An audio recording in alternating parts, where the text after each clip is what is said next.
Ia utele mana o momotu loa ia le whamanu ina o lo loto e wala I lau tapo inga ni tae. Hela tato woi le upo le atua. Ia e tele ia se whamtalanga le ni tae. Ia maua voi se mea mana ia tato te o mai tato yo tato wa inga le ni tae. Father, we thank you for this great opportunity. Mātou sauni, mātou te whalongo longo I lau. Le atua wa mātou I loa lau upu le whauina I o mātou o langa. Mātou I loa lau upu le tu maua I o mātou tangata I lau whao le tanga. Mātou I loa lau upu o lo I le whamanu ianga. Le atua le neita e au au sauni lau au auna wana o se au. O te au auna I lau e ka le sia mau tangata I le neita e au e awala I lau upu au te talo I lau whau unga ma lau whatu munga I lau tangata I le neita e au. Ai se tapenanga te sila fia ele aunga. Ta fia ele ne tae. Ai foi se famanu yanga le ile yo ia ile tapenanga. Fe so ni mai o ile ne tae. Famanu ia o ile falongo longo la ufana. Ilo suafa Yesu. Amen. La so la tu se yona lom ta pomomua. Tu se yona te maua ile fenga tuai. Yona lom taupu mua. For those of you who have English version, Jonah chapter 1, we're going to read the whole scripture, the whole paragraph. And I just want you to follow along if you have an English Bible. Faitau wina ilenga ngana sa moa. Tato faitau fewa wa iai. Faitau manino faitau fangi sengesi langa yei me manga ngai yei to tonu le faitau o isi kai me vave ka ko faikau nga misi le o le famanu yanga ma ngai yei to tonu amen a faila o mawala tusi yona mala mai vi ia le atua ia la tatu a matel neta ya o mai le fionga ya yova ya yona le atali o amitai o fa pe mai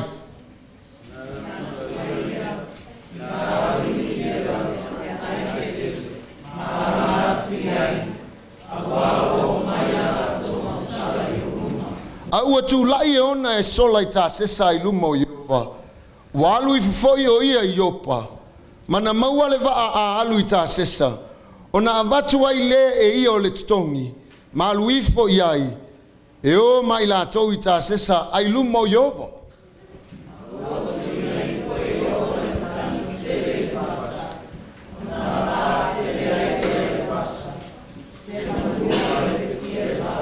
Ona matatau ai leo le au vaa, malato taitasi ma vala au ilo na atua. Walato lafo foile oloa, na ile vaa ile sami e faa mama ai. Ai peitai o yona na aluifo o ia itutonu lava o le vaa, na ta oto fo yo ia ma moe ngase.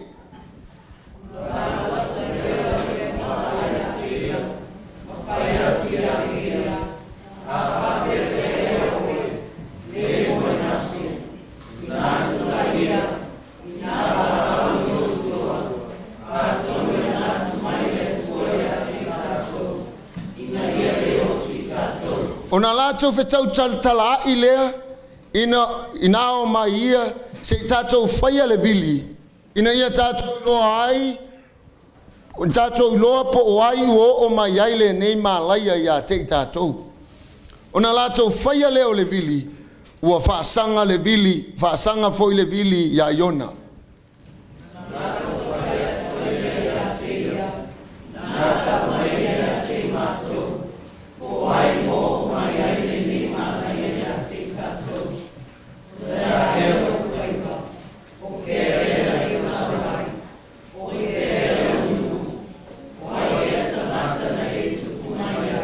Fai po iwa ona fai mai ai le o ia ia te ila tou. O au o le e peru. O te matau ia Iova le atua o le langi. O le na fai le sami ma le ele matutu.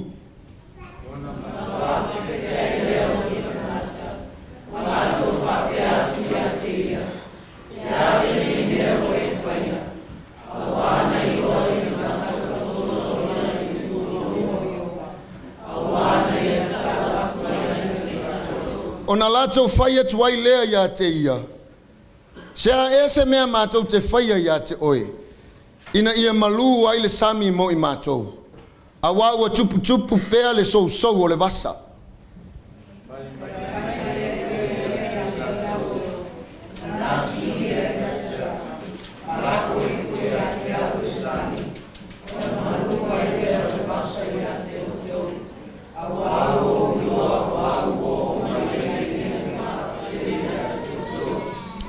Ia, whangata mai lai il whaita wina nei tai au.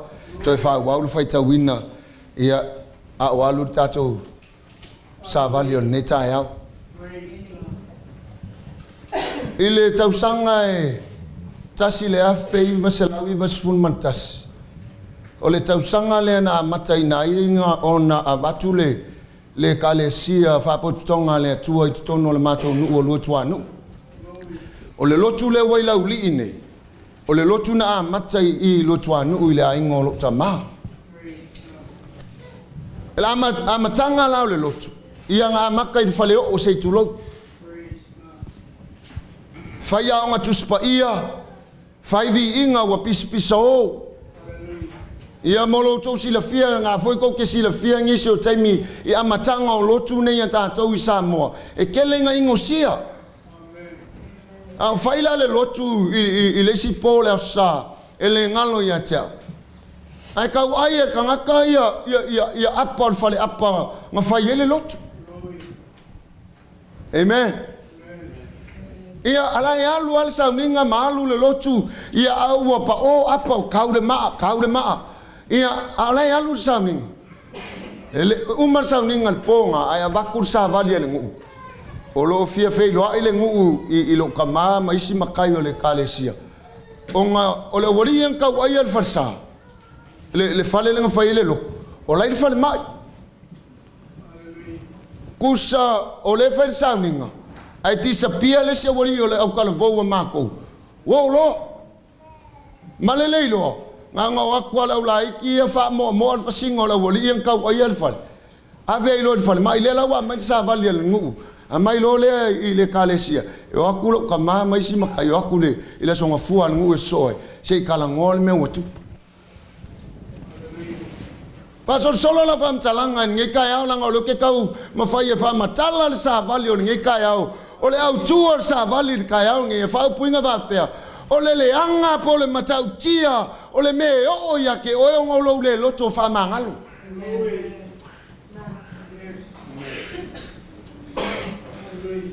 Amen. O le ngofo la wali e ko kongo le falsa. Ai le fa kwa fa ia ile. Fa sol me le ka ai. Ale ngofo ko ngi waki ngalo ko. Wale fia ile me wa tupu. Le la wa kuku lunga o fa kingo le me. Wa ma fu ai. O nga o le loku ile siku langa ile ka ngo ai. Ai nga ma fu mai. O le makau kia o le loto le fa manga. O le tala le tato faita wina. O le tala le tangato yona. Na ave yele sa vali le atua ya yonga e alu ave sa vali ile mele manga o yele atua alu ngingeva e faya ngingeva le o akur ko sa le atua onga wa makau kia lo la ko leanga o le mema ngai ile tala le ke loe ele isola yonga ile vala au le kua onga songa le uskai ele isola yonga ile vala au le atua onga se siamea angalanga wese mal vala au o le loto le fa mangalo e mangao yonga e kau i masui. Hallelujah. Hallelujah. O le loto le fa mangalo fa mai le tala tuspa ia sili yonga leo wingo lo loko ngai le lo le leo wingo seisia mea. Aisa me ka uai onga leo fa le lo loko le anga o le loto e tupu mai ai le me ka o le amio. Amen. O mea uma ia ke ali ai e ali mai fafo oe o mea uma e sau mai kokongu. Ale anga kokongu e ali mai fafo e le anga. Ale lei kokongu e ali mai fafo e le lei. Leanga o le loko lea, o le mele mangao i le atua ia te tatou uma, le aingo le atua i le neta eau, leo lo loko langa e tupu mai i le amio. Hallelujah. Hallelujah. Ele kupu mai sesi amea, o mea uma e kupu mai tono lo loto. E la kama i mere kau whakingo ia o le neta eau.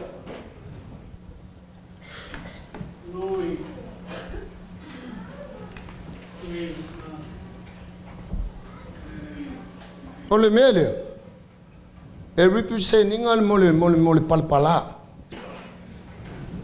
Let's say o loko lea, o le loko lea o skivi lea. E le mama, e palapala, e ele lea, e matanga, e ingosia.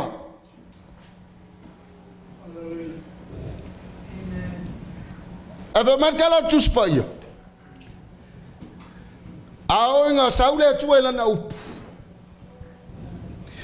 Mailo tala tuspa ia le upu lea lea kua. Nga ke whaia le loto mamaya oi. O au lea atua lea.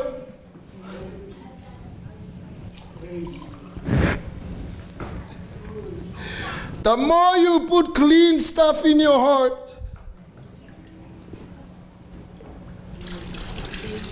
the more clean you are. O le keleo lo whakanga o le upu o le atua i lo wolanga. O le kele leo le whamama ingo kako.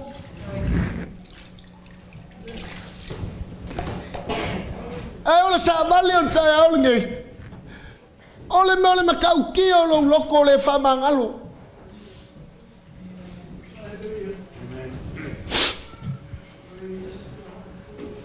Me mo mua o saabali tai au ngei. Kako whaita wina le upu o le atua. Me mo mua kupu ya oe o ngolo le loto whamangalo. Vai mai kala tuspa ia. E ke sola ese ai ma le wala aua le akua ya oe.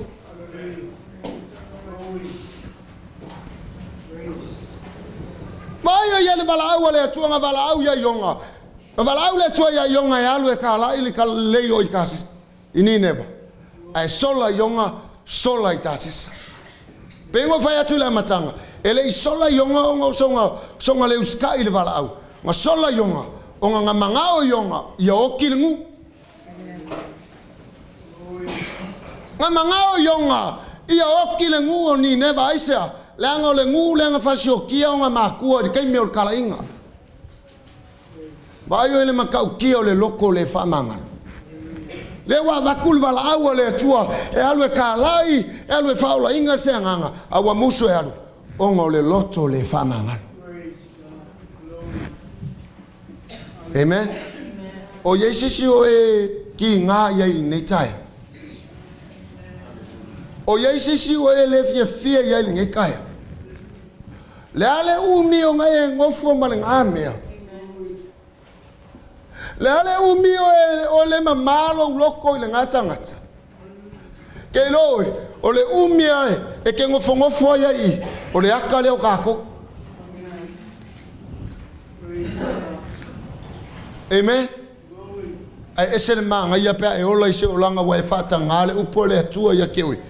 Vai, le mangingo ia koe manga ia o kako wola. Inga ua palasi le snow i le songa fua le ngateni. Kalai vakunga ese le manga ia a. Ai aku le pae. Alo ki o fa tusa tuspa ia le loko mama fa mai e pae pe o le kiona. Wal fa sa monga le snow a o kiona.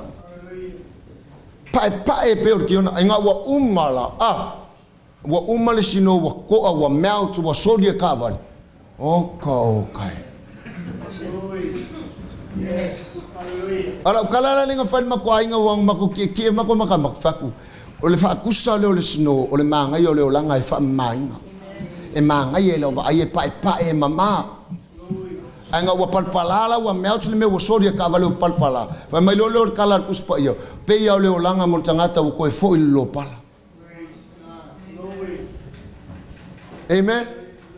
Leo langa o kangaka ua ku le atua. A ua koe fo i kua. Aur sa vali o nei kai au.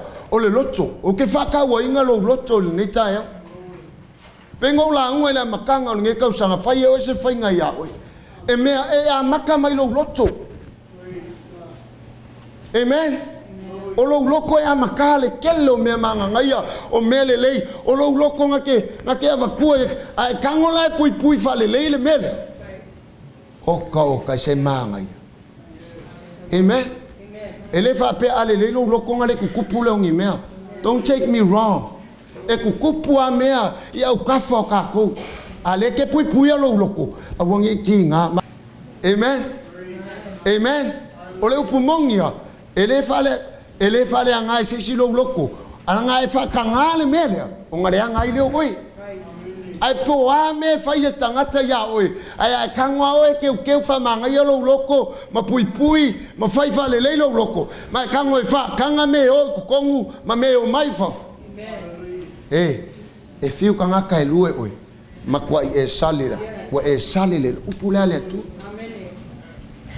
Langa ka ko kele so solo lo pumongia. La ingole atu nge kaya. Ka ko kele so solo mai me tu pole olanga. And we can't run away from paying bills in America. Amen. Ka ko kele so solo is reality, is life. O me kukupu. Ata toula le ka ko ke ko kongo le ingole atu ma anga ingole upole atu ma fai kau. O le kamala le nga ke fa makala ma ya oi. Le me ke ola. Ma fam kalama ya oi ia e alofa ya skivi fam kalama ya ke oi ia e alofa ya fili e fam kalama ia e alofa lo kwa oi pasalafa lo alofa. Amen. Amen. Ole upu foile e fam kalaya oi kula me nga fa ye lele ole upu ole fa mai ke oi fam malo loko mai malo loko per pala nga mea. Ole upuleo. Amen. Pengo fam kalaso o ke le upuleo. Ai pe foi la mene ai alo fai se fale. E ele aka fa wai. Ke lo fa penga umma ka ko wola fale nganga. Ole upuleo nga ke fa ua ka ko nga ke au mai le kai lai. Kalai ka ko me alo fa ki si masidan ke nge. E ele me alo fa fo ye fa pipi. E mai ole separate parts foi lele. E ma mai le ole pepa ngai ko kong.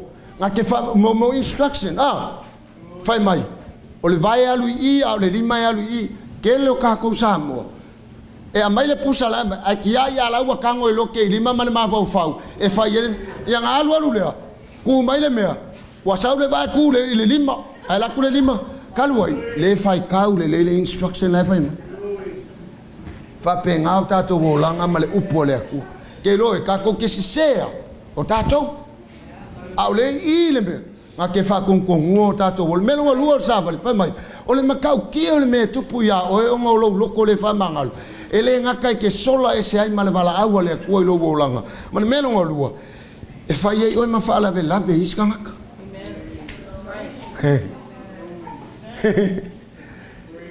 amen e sa ma lo loko le fa mangal sa share le iska nga amen. Amen. Ke ia le wangu ngummi ko ile chano la ngaka ngaka. Amen. Ai fai kau le kala lengo manga ko fika. Makauria oi. O le wa sau yo ngai sola. Sau lo oso ile va ngai kamai. They have no idea po ai le ngaka le wa oso ile va. Alu lo male va. Inga ua makangia la le va. Suelo markanga kai sui fonga. O le ula le ke lo wa fai onga ma fa la ve yo langa ngai kamai ai se langa le sola mai le wa sola ka lo ile loko le fa mangal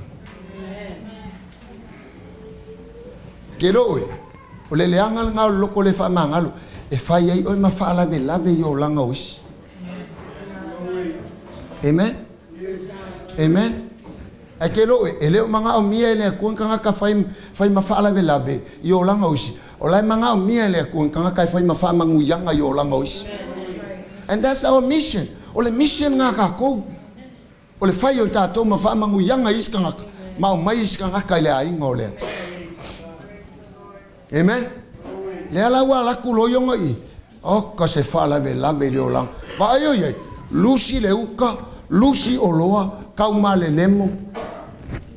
Kalu ai kangaka le. Fala ve lave le olanga o ngai kangaka. Kalu fai ngai kangaka. Ki ai o loa ma mea ka ua ngol fa ve lave. Isia, langa le solo ngol le loko le fa manga. Vai vai oi, a fai ia o se loko fa pengan ngi kaya. Ola ka kalo ile tua ia umar sa valio ngi kaya. A wai fa pe fo oi lo loko langa ile fa kanga oi oi. Ele ai se me kup. A ele io e alo loko ile vala au le kua mai fa mo lalo lo wa lo to ile tua. Ele ai se me kup. Amen. Amen.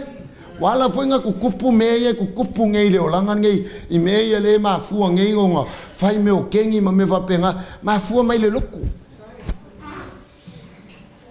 Amen. Amen. Mafua nga fe misa I a inga fe va kau a inga o le loko le fa manga no. Si le kau a le si a inga Peo ka kou sa moa ko sokulo le fua le ainga ka fua sila ku fangua fai le misa sia ma fua mai le loko le famanga. Amen. Amen.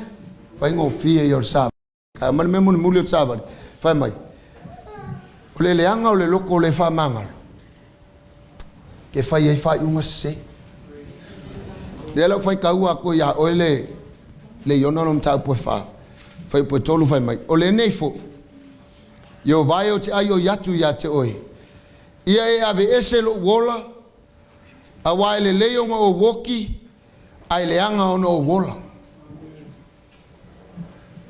Amen.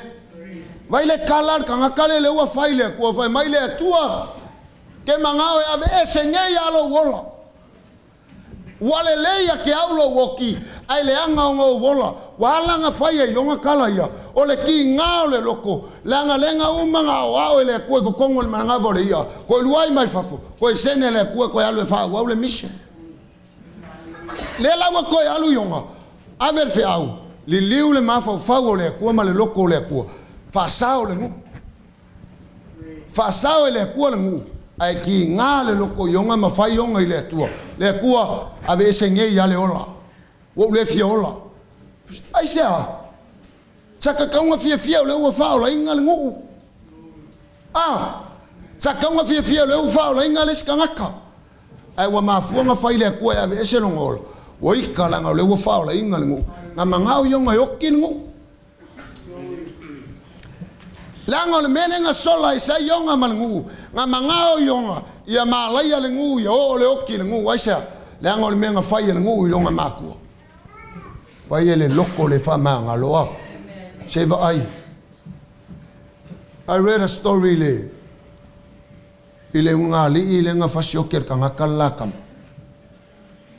and it was on a Discovery Channel ile IT fasioker kanga kar kamale ungali ai lo le le ungali kanga kanga fayel me o le court ai ku lunga le ungali ile ongar kama wo ki e faile kala ilu mor court faile fa masingo me lo sungal va masingo wa ma ioi fa ma ngalor keisol kanga kalenga fasioki ala makam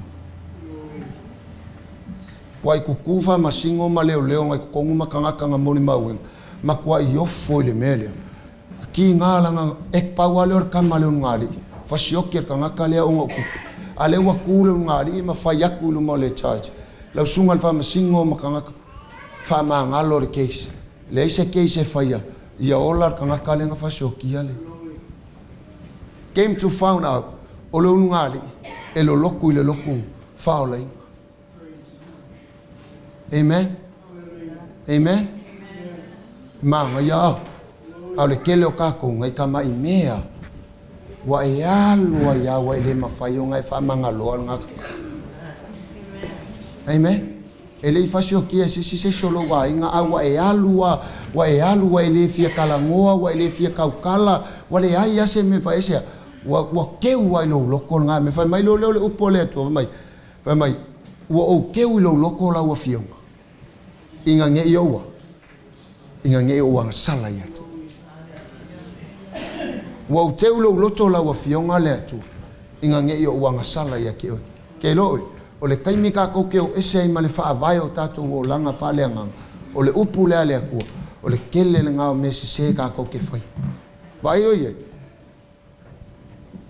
e ke le loko fa mangalolo se yo ke le wa fai unga fai amen ke le yo me se ke fai ai se o le ai pala o lo loko le fa mangalo le ngai fai ai ale o le si me se lungo le si me se lungo le si me se ai au ngai fa kangale tu e sen manga yo le mama o lo la amen amen fa ngalo nga mia amen fa tanga le upo le kua ya o atu lo loto fa ngalo nga fi walu fa ngalo le anga o lata usanga ai o se kemi ko a maka se mo mo fo ai a maka le manga ia o le fa tanga o le upo le kua i lo loto ma lo loto langa lai mo le fa ko le anga sala ke ulu fa fo anga sala amen amen ia o sa vali fa ngo fie nga ngi kai o le matau tia o le loto le fa manga amen amen o le makau tia o le loto le fa manga e ke sola e sei mal vala au le menunga lua fa ye o ma fala ve lave yo langa ustangat mal me mul e ke fa ai fa unga ile tawana e fa ai fa kangale tu e va kwele ku ya o le me ka o le sound mai e va kwele tu ya ke o le poko e ese ale poko a o inga e va kwele tu ya ke o le poko e ke le mau se fale a uma amen ia fa manguia le tu le fa longo le taia ile sa vale le taia alu ma se me manga ia ke lo loko fa mamalo loto le taia a uso au le pese ke manga va kula va ngornge ia ke o le taia ke le manga fo ia alu nge ia mangoa ia sta tonu e vatu ne ia vano ia te o le taia e ke ba ai fo ia o lo loto le taia ke sa o lu mangi mai fa pe akule tua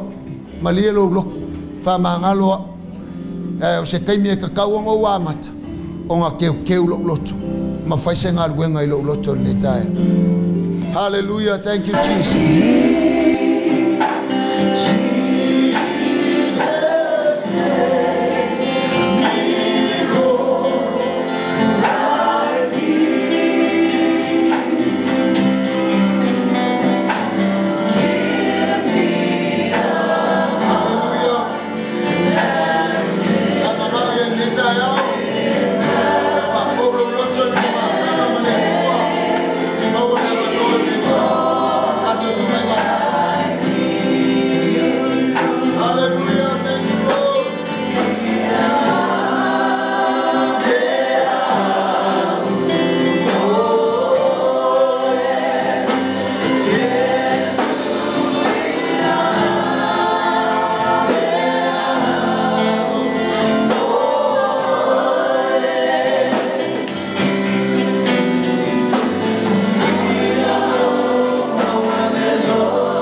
matou fatanga ina mo matou loto ya te oe e te ngai oi mai e te whaia mea fou e te suia le leanga i le lelei e te suia le manua i le sauma le mu e te suia le mafatia i le loto mawala matou vape atu le tua nei tai au vaftai tele lau whamnuia o le whalongolongo lau whanau le nei tai au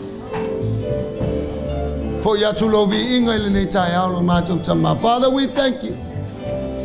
We give you glory, praise, and honor. In the mighty name of Jesus, we pray. And all God's people say amen. Amen. Amen.